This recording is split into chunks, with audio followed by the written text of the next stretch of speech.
Myself Pritima Manhas, and after a long time, I'm again connected with you. Today we will discuss chapter 1 of class 8, that is crop production and management. Agriculture. Agriculture is a science of cultivating crop. And when the plants of same type are grown on large scale, we call them as a crop. On broad category, the crops are divided into the three types. That three types are Rabi crops, Kharif crops, and Zaid crops. Rabi crops are those crops which are grown in winter season and harvested in summer. The various examples of the Rabi crops are wheat, barley, peas, gram, mustard. Zaid crops are short season crops. They are grown during the summer season. Example, watermelon, muskmelon, cucumber. Kharif crops are grown with the onset of monsoon and they are harvested in September or October. The various examples of Kharif crops are paddy, maize, jute, cotton, soybean. Agricultural practices. The basic steps that we follow when we cultivate some crop, those steps are known as the agricultural steps or agricultural step practices. Under the heading agricultural practices, we study the various steps, that is preparation of soil, sowing, manuring, irrigation, weeding, harvesting, threshing, winnowing, storage. Now the first is preparation of soil. Preparation of soil includes loosening and turning of soil, and this is done with the help of plow. Now there are various benefits of soil preparation.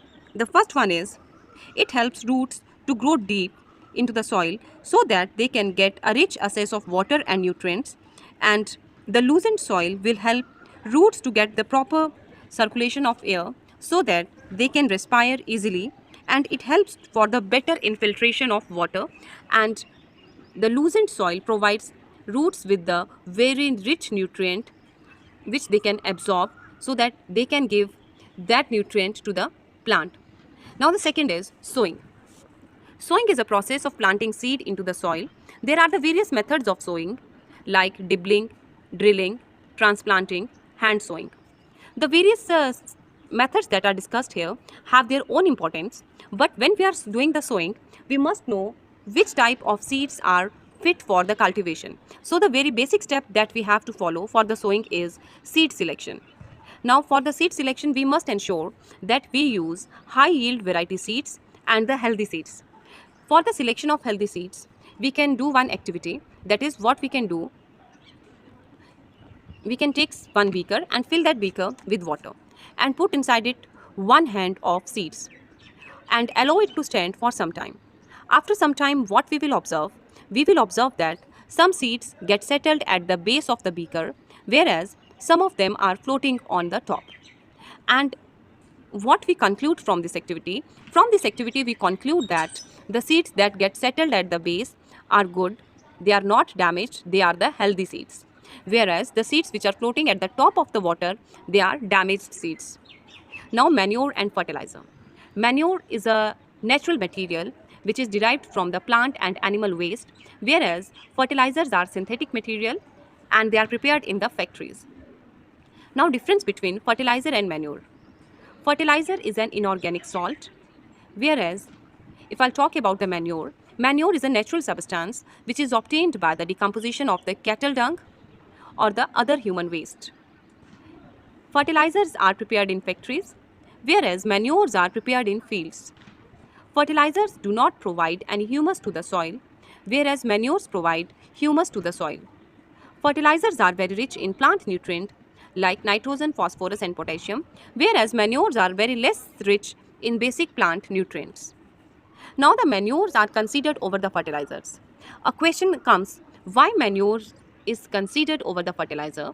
The manure is considered over the fertilizers because the fertilizers do not provide any humus to the soil, whereas if I'll talk about the manure, manures provide a lots of humus to the soil. In manures the nutrients are not specific, whereas in fertilizer the nutrients are very specific. These manure do not cause any kind of soil pollution, whereas fertilizers cause the soil pollution by increasing the acidic nature of the soil. Next topic comes the irrigation. Irrigation is process of applying water to the crops. Irrigation may be done artificially. There are the various sources of the irrigation like ponds, lakes, canals, tube wells and dams. Here on your screen, you can see a picture of the traditional methods of the irrigation.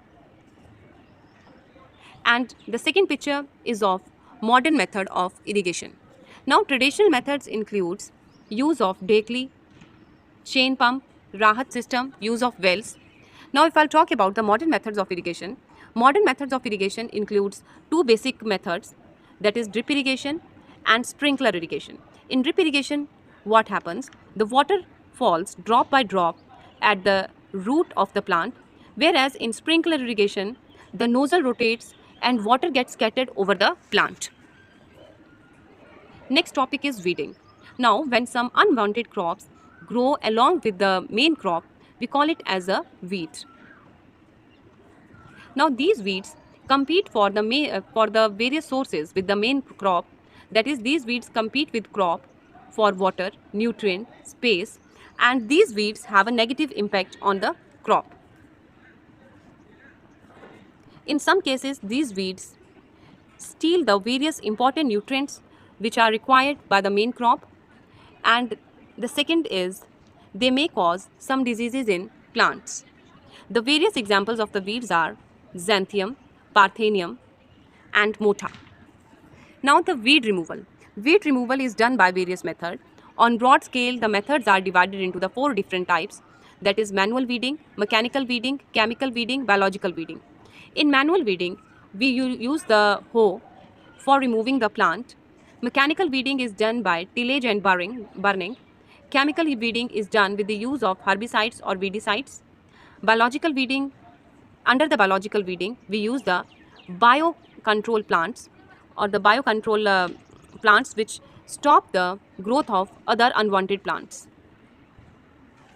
So here on your screen you can see the picture of mechanical, cultural, biological and the chemical methods of the weeding. Next comes the harvesting. Harvesting is the process of cutting off matured crop.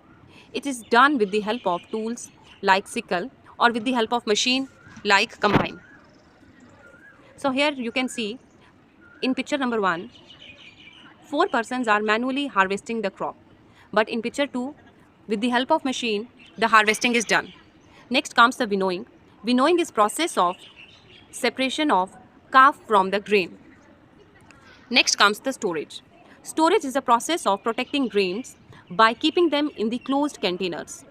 Before storage, we must dry the seeds.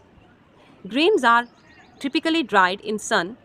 Now drying is necessary because it reduces the moisture content, and the reduction in the moisture content prevents the growth of mold and fungus into the seeds, which are harmful to the seeds. Dried seeds are always stored in the airtight containers. And when we are talking about our use of storage on local level or on the small scale, what we can do, we can use the neem leaves for the storage of the grains. What we can do in the bag or in the jute bag in which we are storing the grains or the seeds, what we will do, we will keep inside it 2 or 3 leaves of the neem, which will prevent any type of a growth in the jute bag.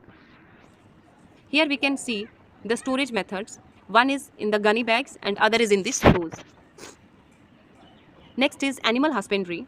Animal husbandry is the art of management of animals, and in this we raise crops like cows, goats, fishes, birds, which are helpful in fulfilling the basic human needs. Thank you and please subscribe.